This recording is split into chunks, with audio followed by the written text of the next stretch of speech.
जय हिंद। स्वागत है आज के एसएससी जीडी के वरदान बैच में। ठीक है, किसका? जीके का। एसएससी जीडी के वरदान के बैच में जीके का। ठीक है, तो इससे रिलेटेड मैंने काफी सारे वीडियो को डाल रखे हैं। आज हम लोग लोक नृत्य से रिलेटेड, ठीक है, तो आज हम लोग देखेंगे कि लोक नृत्य में किन किन को क्या क्या अवार्ड मिले हैं। ठीक है, लोक नृत्य में जो होते हैं ना, बहुत सारे के अवार्ड होते हैं और बहुत जनों को अवार्ड भी मिला है। ठीक है, सबसे पहले आप हम लोग देखते हैं, स्टार्ट करते हैं आज के जीके स्टैटिक्स के क्लास को। सबसे पहले जो आता है ना, वो किनका नाम आता है? यामिनी कृष्णमूर्ति। क्या?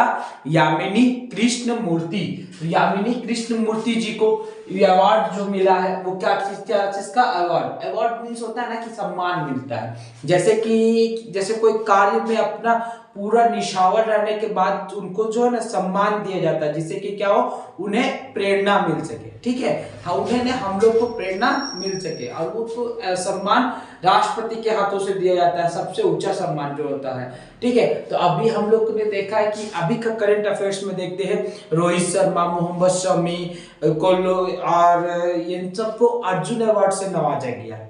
और बहुत सारे स्पोर्ट्समैन हैं जिनको किससे नवाजा गया? अर्जुन अवार्ड से नवाजा गया। इसका भी वीडियो बहुत जल्द आप लोग के सामने लाएंगे। ठीक है, तो अभी हम लोग करंट अफेयर्स का ये देख लेते हैं। सबसे पहले तो आज का क्लास है हमारा क्या? करंट अफेयर्स जीके का, कि किन किन को लोक नृत्य में क्या क्या अवार्ड मिले, है ना। तो चलिए, सबसे पहला नाम जो आता है, क्या आता है? यामिनी कृष्णमूर्ति। यामिनी कृष्णमूर्ति, तो इनको क्या अवार्ड मिला, या तो फिर बोल सकते हैं आप पुरस्कार मिला। सबसे पहले इनको पुरस्कार मिला पद्मश्री का। क्या चीज का मिला? पद्मश्री का। पद्मश्री कब मिला?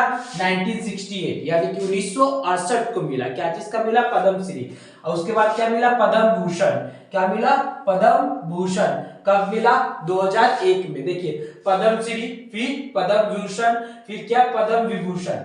इसको फिर क्या मिला? पद्म विभूषण। देखिए, इनको जो यामिनी कृष्णमूर्ति जी जो था, उनको क्या चीज का अवार्ड मिला? पद्मश्री, फिर क्या? पद्म भूषण, फिर क्या? पद्म विभूषण, है ना। ये तीनों अवार्ड मिला। पद्मश्री कब मिला? 1968। पद्म विभूषण कब मिला? 2001। फिर क्या? पद्म भूषण मिला 2001 और पद्म विभूषण कब मिला? 2016 को मिला। ठीक है, तो अब देखिए, इसकी एक लेख थी, वो क्या थी? आत्मकथा। कौन सी लेख थी? आत्मकथा। तो आत्मकथा लेख, उसका नाम क्या था? A fashion for dance. क्या था? A fashion for dance. A fashion for dance. Question इस तरह बन सकता है, यामिनी कृष्णमूर्ति जी की जो आत्मकथा लेखक थी उसका नाम क्या था? आत्मकथा जो लेख था उनका नाम क्या था? तो उनका नाम क्या था? A fashion for dance. A fashion for dance. ठीक है, अब ये भी क्वेश्चन बन सकता है कि यामिनी कृष्ण जी किस राज्य से रहते थे? यामिनी कृष्ण जी किस राज्य में रहते थे? तो वो किस राज्य में रहते थे? तमिलनाडु। कौन सा? तमिलनाडु। कौन सा? तमिलनाडु। यामिनी कृष्णमूर्ति जी का राज्य कौन सा है? तमिलनाडु। अब वो किस शास्त्रीय नृत्य में उनको अवार्ड मिला? वो किस शास्त्र नृत्य में उनको अवार्ड मिला? तो किसमें मिला? भारतनाट्यम और कुचिपुड़ी। भारतनाट्यम और कुचिपुड़ी, ये जो लोक नृत्य या फिर शास्त्रीय नृत्य था, उसमें उनको अवार्ड मिला। तो आप क्वेश्चन देखिए किस तरह का पूछ सकता है जीडी वाले। तो सबसे पहले पूछ सकते हैं कि यामिनी कृष्ण जी किस लोक नृत्य के प्रसिद्ध नृत्यगान थे? ठीक है, किस लोक नृत्य के प्रसिद्ध नृत्यगान थे? तो किस लोक नृत्य के थे? भारतनाट्यम, कुचिपुड़ी। भारतनाट्यम, कुचिपुड़ी। ठीक है, अब क्वेश्चन आपका इस तरह भी बन सकता है, यामिनी कृष्णमूर्ति जी को पद्मश्री का अवार्ड कब मिला? तो कब मिला? 1968 को मिला। कब मिला? 1968 को। यामिनी कृष्णमूर्ति जी को पद्म भूषण का अवार्ड कब मिला? तो इसको कब मिला? 2001 को। कब मिला? 2001 को। पद्म भूषण 2001, और अगर पद्म विभूषण बोले तो 2016। क्या बोले? पद्म विभूषण बोले तो 2016। अब उसके बाद अगर पूछे यामिनी कृष्णमूर्ति जी का राज्य कौन सा था, किस राज्य में रहते थे, तो तमिलनाडु। अगर उसके बाद अगर कोई क्वेश्चन करे कि यामिनी कृष्णमूर्ति जी ने जो लेख लिखा जिसका नाम क्या था? आत्मकथा, तो उस लेख का नाम क्या था? तो उस लेख का नाम क्या था? A fashion for dance. A fashion for dance. अब अगला क्वेश्चन इस तरह बन सकता है कि यामिनी कृष्णमूर्ति जी किस लोक नृत्य के नृत्यगान थे? तो किस लोक नृत्य के नृत्यगान थे? भरतनाट्यम, कुचिपुड़ी। ठीक है, यामिनी कृष्णमूर्ति जी से रिलेटेड जितने भी क्वेश्चन बनने की संभावनाएं थी वो सारे क्वेश्चन हमने कर लिया। पहला, यामिनी कृष्णमूर्ति जी को किन किन पुरस्कारों से नवाजा गया? तो पद्मश्री कब? 1968। फिर पद्म भूषण कब? 2001। फिर पद्म विभूषण कब? 2016। अब यामिनी कृष्ण जी मूर्ति का एक आत्मकथा लेख आया, उसका नाम क्या था? आ फैशन फॉर डांस। ये किस राज्य में रहते थे? तमिलनाडु। और ये किस लोक नृत्य में क्या थे? नृत्य गान थे। तो किस लोक नृत्य में? भरतनाट्यम, कुचिपुड़ी। कोई दिक्कत नहीं। यामिनी कृष्णमूर्ति जी से रिलेटेड सारे क्वेश्चंस को हमने देख लिया। अब इसी से के नीचे जस्ट है क्या? लीला सैमसन। क्या है? लीला सैमसन। क्या है? लीला सैमसन। ठीक है, तो लीला सैमसन भी ये कहाँ के रहने वाले थे? तमिलनाडु के ही रहने वाले थे, जिन्होंने किस नृत्य में अपना पद्मश्री का अवार्ड लिया? भारतनाट्यम। इन्होंने भी भारतनाट्यम से ही पद्मश्री का अवार्ड लिया। तो ये देखिए पद्मश्री का लिया, कब लिया? 1990 को लिए। कब लिए? 1919 में। अब देखिए इनको एक और सम्मान मिला जो संगीत नाटक एकेडमी के द्वारा दिया गया। कब दिया गया? 1999 से 2000 के बीच में दिया गया। 1999 से 2000 के बीच में दिया गया। कौन दिए इनको सम्मान? संगीत नाटक एकेडमी। संगीत नाटक एकेडमी। ठीक है, इससे अगर आप हमारे पिछले क्लास को अटेंड किए होंगे तो आपको ये पता होना चाहिए कि संगीत नाटक एकेडमी क्या है। ये एक लोक नृत्य का क्या है? प्लेटफॉर्म है, जहां पे सबको क्या होता है? लोक नृत्य के लिए इनको अवार्ड को प्रोत्साहित करते हैं। बहुत बड़ा मंच है। क्या है? संगीत नाटक एकेडमी। ठीक ना। तो देखिए अब लीला सैमसन के बारे में जानते हैं। सबसे पहले तो लीला सैमसन किस राज्य से बिलोंग करते थे? तमिलनाडु। यहाँ क्वेश्चन इस तरह बन सकता है कि लीला सैमसन जी जो है वो किस राज्य के निवासी है? किस राज्य के निवासी है? तमिलनाडु का। Very good. आइए क्या बोलते हैं? लीला सैमसन जी को कौन सा पुरस्कार मिला? तो पद्मश्री। कौन सा पुरस्कार मिला? पद्मश्री। कब मिला? 1990। कब मिला? 1990। क्वेश्चन क्या है? लीला सैमसन जी को कौन सा अवार्ड मिला? पद्मश्री। लीला सैमसन जी को कब ये पद्मश्री का अवार्ड कब दिया गया? तो 1990 को। अब इसके बाद बोला जाएगा कि लीला सैमसन जी को सम्मान एक नाटक यानी कि जैसे है ना नाटक संगीत नाटक एकेडमी के द्वारा कब सम्मान मिला? तो 1999 से लेके 2000 के बीच में मिला। कब से कब तक? 1999 से लेके 2000 के बीच में मिला। अब आगे क्या बोलता है? शास्त्रीय नृत्य यानी कि ये क्या है? लीला सैमसन जो थे उनको किस शास्त्रीय नृत्य के नृत्यक थे? किस शास्त्रीय नृत्य के नृत्यगान थे? तो किस शास्त्रीय नृत्य के थे? भरतनाट्यम। किस शास्त्रीय नृत्य के थे? भरतनाट्यम। कोई दिक्कत? चलिए ठीक है, अब उसमें चलते हैं। अब अगला जो है ना वो क्या है? सोनल मानसिंह। ये बहुत ही इंपॉर्टेंट है। सोनल मानसिंह ये क्या है? बहुत ही इंपॉर्टेंट है। और ये कहाँ के रहने वाले थे? सोनल मानसिंह ये कहाँ के रहने वाले थे? मुंबई के, यानी कि महाराष्ट्र राज्य के मुंबई में, है ना। कहाँ रहते थे ये? महाराष्ट्र राज्य के मुंबई में रहते थे। सोनल मानसिंह कहाँ रहते थे? महाराष्ट्र के मुंबई में रहते थे। ठीक है, महाराष्ट्र के मुंबई में। अब इनको किन किन पुरस्कार से नवाजा गया, है ना? चलिए देखते हैं। सबसे पहले मिला पद्म भूषण। कब मिला? 1992 में। पद्म भूषण सबसे पहला अवार्ड इनको क्या मिला? पद्म भूषण। कब मिला? 1992 को। दूसरा अवार्ड कब मिला? पद्म विभूषण। कब मिला? पद्म विभूषण। क्या कौन सा अवार्ड मिला? पद्म विभूषण। कब मिला? 2003। पद्म विभूषण कब मिला? 2003। और उसके बाद संगीत नाटक एकेडमी के द्वारा भी इनको क्या मिला? एक सम्मान मिला। ठीक है, संगीत नाटक एकेडमी के द्वारा ही इनको सम्मान मिला। अब देखिए क्वेश्चन इस तरह का बन सकता है। सोनल मानसिंह किस राज्य से थे? महाराष्ट्र। किस शहर से थे? मुंबई। ठीक है, इनको किन किन पुरस्कारों से नवाजा गया? पद्मश्री, पद्म भूषण, पद्म विभूषण। कब नवाजा गया? पद्मश्री 1992, पद्म भूषण 2003 और पद्म विभूषण है। देखिए पद्म भूषण और पद्म विभूषण कब पद्म भूषण कब नवाजा गया 1992 और पद्म विभूषण कब नवाजा गया 2003, ठीक है। और इनको एक और सम्मान मिला नाटक से, संगीत नाटक एकेडमी के द्वारा, ठीक है। चलिए अब अगला जो क्वेश्चन है वो क्या है, नृत्य, ये कौन से नृत्य करते थे, तो इनका भी नृत्य भारतनाट्यम और ओडिसी, भारतनाट्यम और ओडिसी, भारतनाट्यम और ओडिसी। देखिए शास्त्रीय नृत्य क्या था इनका, भारतनाट्यम और ओडिसी, ठीक है। अब देखिए ये क्या थे, राजनीतिक भी थे, ठीक है, राज्य नेता भी थे, इसको क्या कह सकते हैं, राज्य नेता भी थे। किसमें थे, राज्यसभा का संसद कब कार्यकाल में थे ये 2018 में, कब का 2018 का। किस कार्य में थे ये, कला के क्षेत्र में, राज्यसभा के सांसद थे किसके क्षेत्र में, कला के क्षेत्र में, यानी कि टैलेंट के क्षेत्र में। ये खुद भी एक क्या थे, एक संगीतकार थे, ठीक है। तो संगीत में नृत्य गान थे, संगीतकार नहीं नृत्य गान थे, नृत्य करते थे। अब ये कौन से क्षेत्र में थे, संसद कला के क्षेत्र में थे, कब थे 2018 में।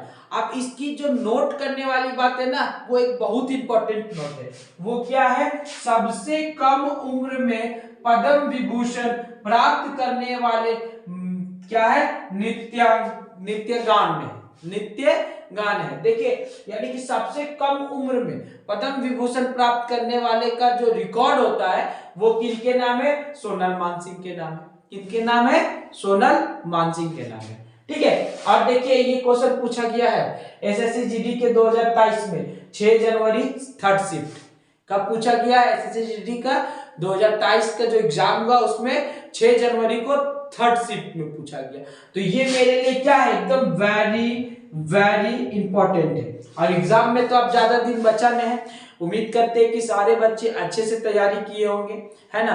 कुछ कारणवश हम थोड़ा सा वीडियो लेट अपडेट कर रहे हैं, लेकिन आपको ये उम्मीद दिलाते हैं कि अगले साल होने वाले एसएससी जीडी के बहाली में आपका पूरा सहयोग करेंगे हम, ठीक है। चलिए अभी जहां तक हो सके सहयोग हम आपको देते रहेंगे। तो ये समझ में आ गया होगा। चलिए एक बार और रिपीट कर लेते हैं कि सोनल मानसिंह किस क्षेत्र में क्या थे, अपने लिए ये सम्मान प्राप्त किए। सबसे पहले राज्य क्या था सोनल मानसिंह जी का, तो मुंबई। राज्य क्या था, महाराष्ट्र। शहर पूछे तो क्या था, मुंबई, ठीक है। अब पुरस्कार क्या मिला, पद्म भूषण 1992 में, पद्म विभूषण 2003 में, और संगीत नाटक एकेडमी के द्वारा, ठीक है। अब अगला क्या बोलता है, शास्त्रीय नृत्य क्या था इनका, भारतनाट्यम ओडिसी। अब उसके बाद क्या बोलता है, राजनीतिक भी थे ये, किसमें, राज्यसभा का संसद थे, कब 2018 में, किस क्षेत्र में, कला के क्षेत्र में, है ना। और ये जो सबसे इंपॉर्टेंट बात है वो क्या है, सबसे कम उम्र में पद्म विभूषण प्राप्त करने वाले नृत्यकार। अगर ऐसा भी क्वेश्चन बन जाए कि सबसे कम उम्र में कौन नृत्यगान थे जिन्होंने जिन्होंने क्या किया है, पद्म भूषण विभूषण को प्राप्त किया, तो कौन थे वो, ये सोनल मानसिंह है, जो कि सबसे कम उम्र में पद्म विभूषण प्राप्त किए, ठीक है। रुक्मिणी देव अरुडेल ये किस राज्य से बिलोंग करती थी, तमिलनाडु से। ये भी किस राज्य से बिलोंग करती थी, तमिलनाडु से करती थी। इनका मृत्यु हो चुकी कब हुई, 1986 को। कब हुई, 1986 को, ठीक है। अब इनको देखिए पुरस्कार किस किस क्षेत्र में मिला, इनको पुरस्कार किस किस चीज के लिए मिला, क्षेत्र तो इनका एक ही है, भरतनाट्यम, ठीक है। तो इनको क्या क्या पुरस्कार मिला, सबसे पहले मिला पद्म भूषण, कब मिला, 1956। कब मिला, 1956। किसका अवार्ड मिला, पद्म भूषण का। किनको मिला, रुक्मिणी देवी अरुडेल। अब उसके बाद क्या मिला, संगीत नाटक एकेडमी, कब सम्मान मिला, कब मिला, 1957। संगीत नाटक एकेडमी का सम्मान कब मिला इनको, 1957 को मिला। आगे क्या बोलता है, प्राणी मित्र पुरस्कार, क्या था, प्राणी मित्र पुरस्कार भी मिला इनको, किनको, रुक्मिणी देवी अरुडेल को। कब मिला, 1968 को मिला, 1968 को मिला। क्या मिला, प्राणी मित्र पुरस्कार, ठीक है। अब उसके बाद क्या मिला, कालिदास सम्मान। अब देखिए कालिदास सम्मान जो मिला ना, वो इनको कहां से मिला, मध्य प्रदेश की सरकार से मिला। किसकी सरकार से मिला, मध्य प्रदेश की सरकार से मिला। कौन सा सम्मान मिला, कालिदास सम्मान। कब मिला? 1984 को। कब मिला? 1984 को। अब क्वेश्चन इस तरह बन सकता है कि कालिदास सम्मान रुक्मणी देवी अरुंडेल को कब मिला? तो कब मिला? 1984 को मिला। अब बोला जाएगा इस तरह का भी क्वेश्चन बन सकता है, रुक्मणी देवी अरुंडेल जी को पद्म भूषण का अवार्ड कब मिला? तो 1956 को मिला। अब दूसरा क्वेश्चन आपका इस तरह बन सकता है कि रुक्मणी देवी अरुंडेल जी को संगीत नाटक एकेडमी के द्वारा सम्मान कब प्राप्त हुआ? तो कब प्राप्त हुआ? 1957 को प्राप्त हुआ। अब आपका एक क्वेश्चन इस तरह भी बन सकता है कि रुक्मणी देवी अरुंडेल जी को प्राणी मित्र पुरस्कार कब प्राप्त हुआ? तो ये भी कब प्राप्त हुआ? आपका 1968 को प्राप्त हुआ, है ना। अब एक क्वेश्चन आपका इस तरह भी बन सकता है, कालिदास सम्मान इनको कब मिला? कब मिला? 1984 को। किनके द्वारा मिला? तो मध्य प्रदेश के सरकार के द्वारा मिला, ठीक है ना। तो इसमें कोई दिक्कत इतना में नहीं। अब क्वेश्चन इस तरह का भी बन सकता है कि रुक्मणी देवी अरुंडेल जी जो थे वो किस शास्त्रीय नृत्य के नृत्यज्ञान थे? तो नृत्यज्ञान किसके थे? भरतनाट्यम के। किसके? भरतनाट्यम के। अब अगला क्या है? ये देखिए राजनीतिक भी थे, यानी कि एक राज्य नेता भी थे। तो क्या थे? रुक्मणी देवी अरुंडेल पहली पहली नर्तकी है जो राज्यसभा में कला क्षेत्र में नामित है। क्या है? नामित है। ये एक पहली ऐसी नाटकी है जो क्या की है? राज्यसभा के कला के क्षेत्र में नामित है। किसमें नामित है? इनका नाम अंकित है किसमें? राज्यसभा के पहले नाटंकी, ठीक है। तो रुक्मणी देवी के रिलेटेड में इतने सारे क्वेश्चन बन सकते हैं ना। रुक्मणी देव किस राज्य से बिलोंग करते थे? तमिलनाडु। इनकी मृत्यु कब हुई? 1986 को। इनको पद्म भूषण का अवार्ड कब मिला? 1956 को। संगीत नाटक एकेडमी का अवार्ड कब मिला? 1957 को। अब आगे क्या बोलता है? फिर प्राणी मित्र पुरस्कार कब मिला? 1968 को। आगे क्या बोलता है? कालिदास सम्मान कब मिला? 1984 को। किनके द्वारा मिला? मध्य प्रदेश के सरकार के द्वारा मिला। अब ये किस नृत्यगान थे? तो किसके? भरतनाट्यम के। और ये क्या थे? रुक्मणी राजनीतिक दर्शन से क्या थे? ये राजनेता में क्या थे? तो रुक्मणी देवी अरुंडेल पहली नृत्यगान थी जो राज्यसभा में कला के क्षेत्र में नामांकित थे। देखिए नवीन थे। क्या है? नवीन थे, यानी कि इनका नाम अंकित है। सिंपल सा बात है, ठीक है। अब देखिए दूसरे को देखते हैं, मतलब कि किसी और जो है अगला जो है आपका वो क्या है? पद्मा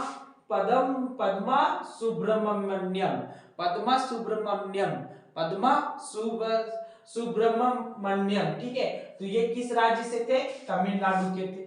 ये किस राज्य के थे? तमिलनाडु के थे, ठीक है। अब इनको क्या पुरस्कार मिला? पद्मश्री का। कब मिला? 1981 को। क्वेश्चन इस तरह बन सकता है कि पद्म सुब्रमण्यम किसको पद्मश्री का अवार्ड कब मिला? तो कब मिला? 1981 को मिला, ठीक है। अब इस तरह का भी क्वेश्चन बन सकता है कि पद्म सुब्रमण्यम को पद्म भूषण का अवार्ड कब मिला? तो 2003 को। कब मिला? 2003 को। अब देखिए ये किसके लोक नृत्य थे? भरतनाट्यम। किसके थे? भरतनाट्यम। किसके थे? भरतनाट्यम। कौन थे? पद्म सुब्रमण्यम। किसके लोक नृत्य थे? भरतनाट्यम के। इनको कितना अवार्ड मिला? 2 अवार्ड मिला, पद्मश्री और पद्म भूषण। कब कब मिला? पद्मश्री 1981, पद्म भूषण 2003, ठीक है। कोई दिक्कत नहीं। अब देखिए अगला जो है आपका क्या है? बिष्णु राम गोपाल, ठीक है। तो ये किस राज्य के रहने वाले थे? कर्नाटक। किस राज्य के रहने वाले थे? कर्नाटक। विष्णु राम गोपाल किस राज्य के रहने वाले थे? कर्नाटक, ठीक है। इनको पुरस्कार किसका मिला? अवार्ड ऑफ द ब्रिटिश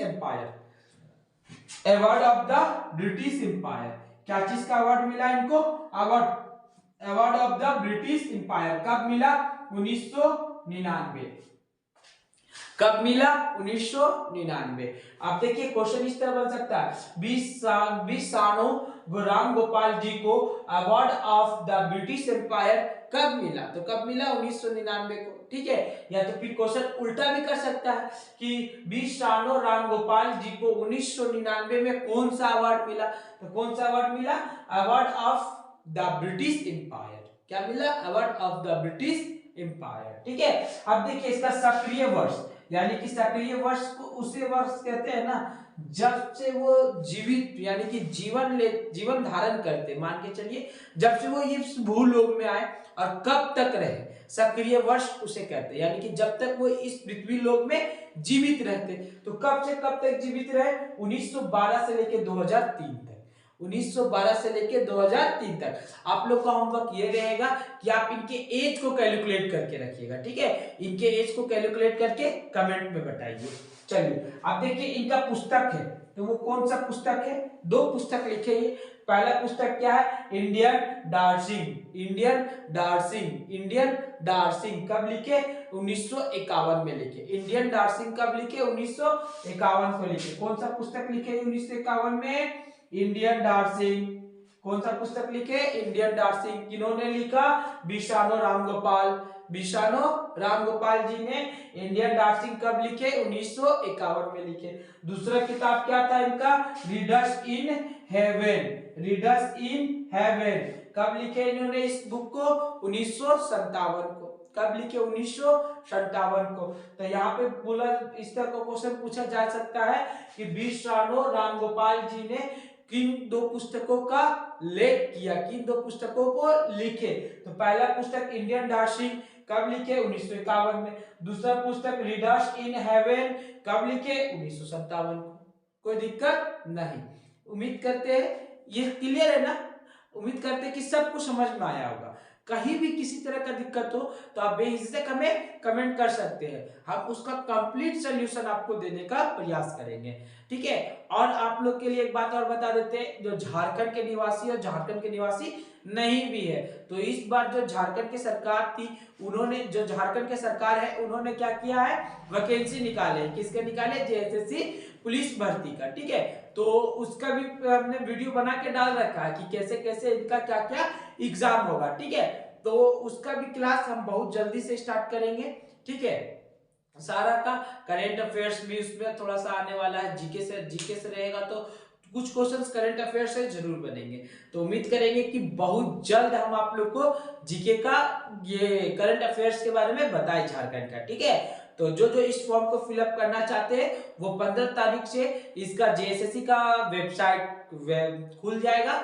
खुल जाने के बाद आप फॉर्म फिलअप कीजिएगा। फॉर्म फिलअप करने के बाद आप इसका तैयारी भी कीजिए। एक बात बताते, देखिए 2024 आने वाला है ना हम लोग के लिए, वो बहुत ही गोल्डन एज है। इस एज में हम लोग को इसका पूरा फायदा उठाना है। ठीक है ना, तो बहुत सारे वैकेंसीज आने वाले हैं, हम लोग को भी बहुत सारे मेहनत करने हैं ताकि हम अपने लक्ष्य की प्राप्ति की ओर बढ़ सके। ठीक है, चलिए मिलते हैं अगले क्लास में। आज के लिए इतना ही, जय हिंद।